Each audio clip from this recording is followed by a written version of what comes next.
योगी जी में है, जो वो ठान लेते हैं वही कहते हैं, वही बोलते हैं और वही करते हैं। पूज्य महाराज जी के जीवन पर आधारित ये मूवी है। इस मूवी से सीखना चाहिए कि त्याग किसे कहते हैं, समर्पण किसे कहते हैं। बहुत अच्छी मूवी है। मैं चाहूंगा हर कोई आए, घर के छोटे से छोटे, बड़े से बड़े, महिलाएं सब आए। बहुत अच्छी मूवी। देखिए, योगी जी के राज्य में हिंदुओं का दबदबा आया नहीं आया ये तो पता नहीं, लेकिन जो लोग ये बोल रहे हैं उन्हें एक बार पिक्चर देख लेनी चाहिए और पिक्चर के माध्यम से पता लग जाएगा कि उन माफियाओं का कितना बड़ा गिरोह था जो महाराज जी ने पूर्वांचल के अंदर खत्म करा। पहले ये राजनीतिक लोग इनकी बदल दिया करते थे, लेकिन बाद में ये राजनीति खुद चलाने लगे और वो जो है आम जनता के लिए बहुत घातक सिद्ध हो रहा था। ऐसे में पूज्य महाराज जी का उदय होना और ऐसी पवित्रता और शुचिता और पवित्रता को राजनीति में लाना, ये योगी जी ने काम किया।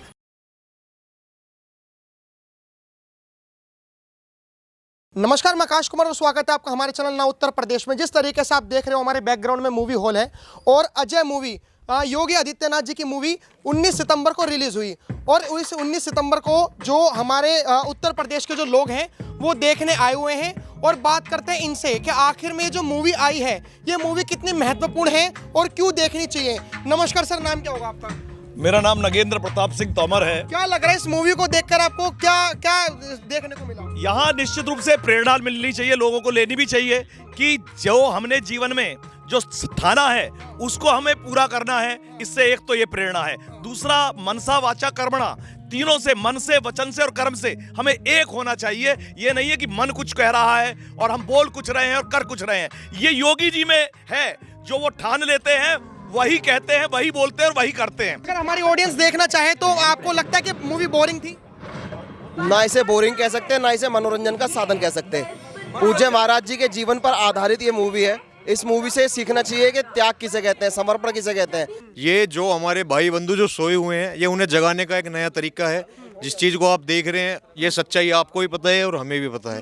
बहुत अच्छी मूवी है। मैं चाहूँगा हर कोई आए, घर के छोटे से छोटे, बड़े से बड़े, महिलाएं सब आए। बहुत अच्छी मूवी है। मूवी हॉल पूरा भरा हुआ था और उत्तर प्रदेश में जब ये मूवी रिलीज हुई है तब से इस मूवी का ट्रेंड बहुत बढ़ता जा रहा है। लेकिन एक तरफ ये कहा जा रहा है कि ये मूवी बहुत नैरेटिव वाली है। आपको क्या लगता है कि इस मूवी में 2027 का इलेक्शन सेट करने के लिए नैरेटिव बनाया गया है क्या? ऐसा है, पूज्य महंत योगी आदित्यनाथ जी को भी नहीं मालूम कि उनके नाम पर ये मूवी बनाई गई है।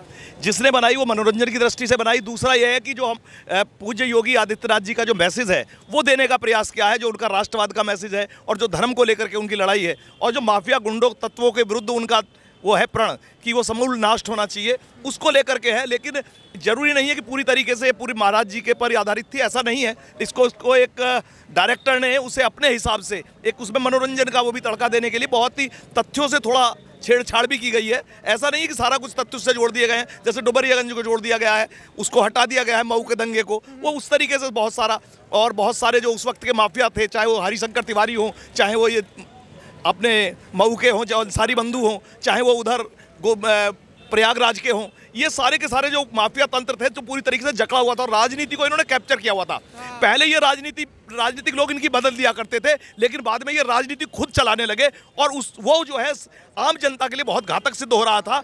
ऐसे में पूज्य महाराज जी का उदय होना और ऐसी पवित्रता और शुचिता और पवित्रता को राजनीति में लाना, ये योगी जी ने काम किया। बहुत कठिन कार्य था, लेकिन मैं पूज्य योगी जी के व्यवहार से बहुत अच्छी तरह परिचित हूँ, क्योंकि मैं 2006 में पूज्य महाराज जी से जुड़ा था और 2006 में मैंने जब उनसे बात की थी तो मुझे लग गया था कि ये व्यक्ति, इसने जीवन में दृढ़ प्रतिज्ञ है और ये कथनी और करनी सोच एक है इस व्यक्ति की, और जो ये सोच लेते हैं वही कहते हैं और करते भी वही हैं और इन्हें कोई डिगा नहीं सकता। और इसके पीछे गुरु गोरक्षनाथ की उन पर कृपा है। हमारा चैनल ना उत्तर प्रदेश और हम कल सुप्रीम कोर्ट भी गए थे किसी मसले को लेकर। हमने सुप्रीम कोर्ट में हमने एक्सपेरिमेंट करके देखा कि आखिर में वकील जो है वो क्या चाहते हैं योगी जी को। तो उनका एक निर्णय था, उन्होंने कहा कि हम मानते हैं कि अभी प्रधानमंत्री के लिए योगी जी सक्षम नहीं है, क्योंकि योगी जी एक प्रदेश के हैं, उन्हें एक ही राज्य में रहना है और जब योगी जी प्रधानमंत्री की सत्ता पर आएंगे तो उन्हें इंटरनेशनल मुद्दे संभालने पड़ेंगे, नेशनल मुद्दे। आपको क्या लगता है कि जब योगी जी सांसद नहीं थे, जब मठ में आए थे, तब उनके सामने इतने टास्क थे और अब अगर वो प्रधानमंत्री बनेंगे तो क्या ये टास्क उस हिसाब से कम है उत्तर प्रदेश? देखिए, अभी मैं इसको देखो भविष्य के गर्त में है कि क्या होंगे, लेकिन पूज्य महाराज जी की क्षमताओं पर मुझे पूरा यकीन है। पूज्य महाराज जी जब सांसद 5 बार के सांसद हैं और जब 5 बार का जो सांसद होता है उसे विदेश की राजनीति, विदेशी नीति क्या होगी, हमारी आर्थिक नीति क्या होगी, उसका उसके बारे में सारा ज्ञान होता है। और ऐसा नहीं है, हमारे पूज्य अब जो वर्तमान में प्रधानमंत्री हैं वह भी एक मुख्यमंत्री थे और मुख्यमंत्री से सीधे निकल करके प्रधानमंत्री बने, तब भी बहुत से लोगों ने उन पर प्रश्नवाचक चिन्ह लगाए। लेकिन जो व्यक्ति जीवन में सब कुछ न्यौछावर करने के लिए राष्ट्र को प्रथम मान करके कार्य करता है, वह निश्चित रूप से उसके लिए कोई वो नहीं होती। लेकिन जो मैं का धारण कर लेता है कि मैं ही हूं, तो वहां पर दिक्कतें आती हैं। अन्यथा तो सारी चीजें हैं। और इतने महाराज जी से हम लोग सब लोग जानते हैं उनकी कार्य क्षमताओं को। उन्होंने उत्तर प्रदेश अपने आप में एक राष्ट्र है, और देखें तो मेरे ख्याल से इतनी बड़ी जनसंख्या को संभालना और वो सारी चीजें तय करना। और आज सबसे बड़ा निवेश केवल उत्तर प्रदेश में, ऐसा नहीं है कि अन्य प्रदेशों से आया, विदेशों से भी निवेश उत्तर प्रदेश में हुआ है। और उत्तर प्रदेश जिस गति से आगे बढ़ रहा है, मैं समझता हूं कि कुछ ही समय में उत्तर प्रदेश जो है भारत का प्रथम प्रदेश होगा, इसमें मुझे यकीन है। हमारा आपका आखिरी संदेश उन युवाओं के लिए या फिर उन लोगों के लिए कि आखिर में ये मूवी क्यों देखनी चाहिए? हम केवल इसलिए नहीं पढ़ रहे हैं या जीवन हमने पैदा हो गए हैं केवल अपने जीवन के, हम अपने जीवन जिएंगे। हमें समाज के लिए कुछ करना चाहिए, समाज हमारे लिए प्रथम होना चाहिए, राष्ट्र हमारे लिए प्रथम होना चाहिए। हमारा ज्ञान, हमारी पढ़ाई लिखाई, हमारा कार्य सब राष्ट्र को समर्पित होना चाहिए। राष्ट्र समृद्धशाली होगा तो हम समृद्धशाली होंगे, हमारा परिवार समृद्धशाली होगा और हमारा देश मजबूत होगा। इसके लिए यही संदेश है कि युवा जो है इससे प्रेरणा ले और देश को प्रथम माने, राष्ट्र को प्रथम माने।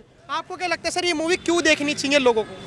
अगर मैं लोगों की बात करूँ भैया, जागरूक होने के लिए एक तो सभी जातियाँ इकट्ठी रहें, भाई यही संदेश। अभी जैसे मान के चलिए कि अगर विपक्ष वाले जैसे कह रहे हैं कि अजय मूवी जो है ये सिर्फ एक प्रोपोगेंडा है, जैसे कश्मीर फाइल में मोदी जी का लिए आ गया, नरेंद्र दामोदर दास मोदी के लिए विवेक ओबराय आ गया, ऐसे तमाम एजेंडे चलाने के लिए 2027 का इलेक्शन सेट करने के लिए योगी जी का एजेंडा। आपको क्या लगता है?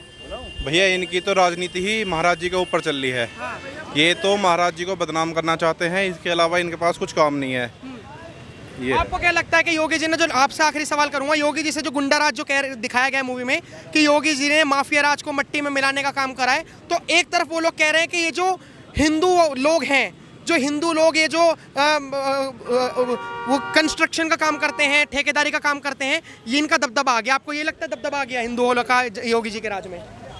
देखिए, योगी जी के राज में हिंदुओं का दबदबा आया नहीं आया ये तो पता नहीं, लेकिन जो लोग ये बोल रहे हैं उन्हें एक बार पिक्चर देख लेनी चाहिए और पिक्चर के माध्यम से पता लग जाएगा कि उन माफियाओं का कितना बड़ा मतलब गिरोह था जो महाराज जी ने पूर्वांचल के अंदर ख़त्म करा। मुख्तार, अतीक, तिवारी, न जाने कितने कितने गुंडे माफियाओं को महाराज जी ने जो है मिट्टी में मिलाने का काम किया।